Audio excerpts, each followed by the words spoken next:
พี่ว่าเอานักนะคะอย่ามาให้บ่อยยิ่งพี่รู้พี่จะยากกว่าตอบไม่น้อยน้องก็จะปล่อยคุณไป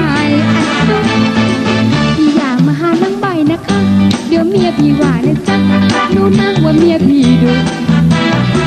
เดี๋ยวคนบางแนวต้องความเรื่องนี้ไปจีบไปยุ่งเรื่องมันจะกูเป็นใหญ่ขึ้นมาขี้เกียจเป็นน้อยมานั่งเฝ้าปีต้องทำดูดีโตขี้โตมาผู้ถูกไม่ลวงมาแทงมาด่า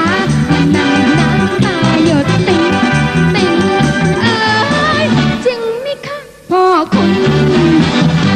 พี่อย่ามาหานั่งใหม่นะคะเดี๋ยวเมียพี่ว่านะจ๊ะน้องนะ